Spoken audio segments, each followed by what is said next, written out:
किसी ने बड़े कमाल की बात कही है कि पानी में गिरने से कभी किसी की मौत नहीं होती। मौत तब होती है जब आपको तैरना नहीं आता। दोस्तों, परिस्थितियाँ कभी समस्या नहीं बनती, समस्या तब बनती हैं जब आपको समस्याओं से निकलना नहीं आता।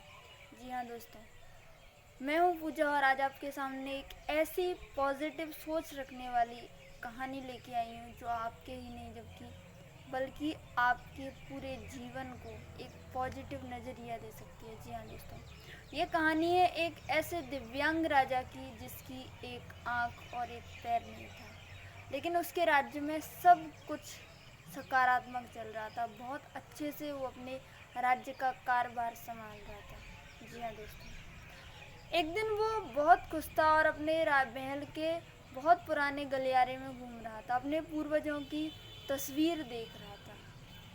वो देखता जा रहा था कि मेरे पूर्वज, मेरे पिताजी, पिताजी के पिताजी, उनके पिताजी, दादा परदादा सब कितने सूरवीर हैं और सब ने अपना काम बखूबी करके गए हैं और आज मेरे ऊपर ये भार छोड़ के गए हैं। देखते देखते, सोचते सोचते वो उस कोने में पहुंचा जहां उसकी तस्वीर लगने वाली थी। उस जगह को देखकर वो बहुत निराश हुआ। उसने सोचा कि इस जगह पे जो तस्वीर लगेगी वो कितनी बेकार होगी, क्योंकि मैं तो दिखने में सुंदर ही नहीं हूँ। ये सब कितने सुंदर थे, हर चीज़ में परफेक्ट थे, हर चीज़ में हर काम आता था इन्हें, दिखने में सुंदर सब कुछ। लेकिन इस जगह जिसकी तस्वीर लगेगी वो हूँगा मैं, जिसकी एक आँख नहीं है और मरने के बाद लगेगी।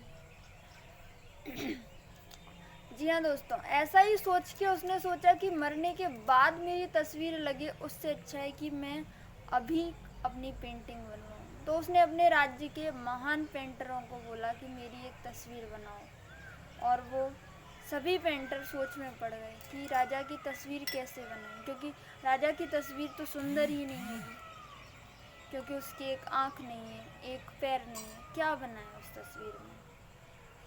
इसी बीच एक छोटा सा लड़का सामने आया और कहा कि मैं बनाऊंगा। जहाँ इतने दिग्गज पेंटर उस राजा की तस्वीर बनाने के लिए आगे नहीं आए, वहाँ वो एक नौजवान लड़का आगे आया और उसने कहा कि मैं महाराज की तस्वीर बनाऊंगा, मैं बनाऊंगा वो पेंटिंग। सब जो पेंटर थे वो सब सोच में पड़ गए कि इसे क्या करना चाह रहा है, इसे अपनी जान की परवाह ही नहीं, क्या करना चाह रहा है ये लड़का।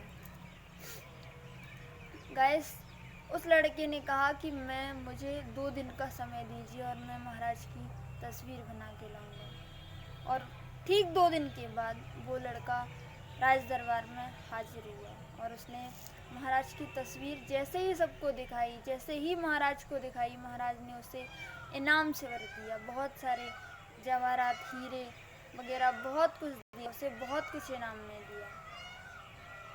आपको पता है कि उस तस्वीर में क्या था? उस तस्वीर ने उस राजा को एक घोड़े पर बैठा हुआ दिखाया। उसमें उस घोड़े पर उधर का पैर दिखाया जिधर का पैर उसका था, सही था, और जो पैर उसका कटा था वो घोड़े के दूसरी साइड था, जहाँ उसे दिखना ही नहीं था। और उसकी आँख, उस घोड़े पर बैठे हुआ वो राजा तीरंदाजी करता हुआ दिखाया उस तस्वीर में उसने। जो आँख एक बंद रहती है, जो उसकी आँख खराब थी, फूटी हुई आँख थी, उसने वही आँख उस घोड़े पे दिखाई। जी हाँ दोस्तों, इसे कहते हैं एक पॉजिटिव नज़रिया, पॉजिटिव सोच। मैंने वही शुरू में कहा कि समस्या हर जगह है, लेकिन अगर आप ये देखते हैं कि इसका समाधान क्या है, तो आप अपने जीवन में हर समस्या से बाहर आ सकते हैं। क्योंकि सोच अगर आपकी पॉजिटिव होगी तो आप हर समस्या से बाहर आ सकते हैं अपनी लाइफ में। इसलिए कभी भी अपनी सोच को निगेटिव मत कीजिए। जितना हो सके अपने आप को पॉजिटिव थॉट्स डेली, जितना हो सके 5 मिनट ही सही, लेकिन अपने आप को खुराक ज़रूर दीजिए, डोज ज़रूर दीजिए कुछ पॉजिटिव सोचने का। पॉजिटिव देखिए, पॉजिटिव देख नहीं सकते, पढ़िए, सुनिए, कुछ भी कीजिए, लेकिन कुछ समय अपने जो दिमाग है उसे पॉजिटिविटी की खुराक ज़रूर दीजिए गाइस। ठीक है, तो ऐसी आज की कहानी के साथ मैं ऐसी कहानी को ख़त्म करती हूँ। और अगर आपको मेरी कहानी से थोड़ा सा भी सीखने को मिला हो तो प्लीज़ गाइस चैनल को सब्सक्राइब भी कर दीजिए। Best of luck.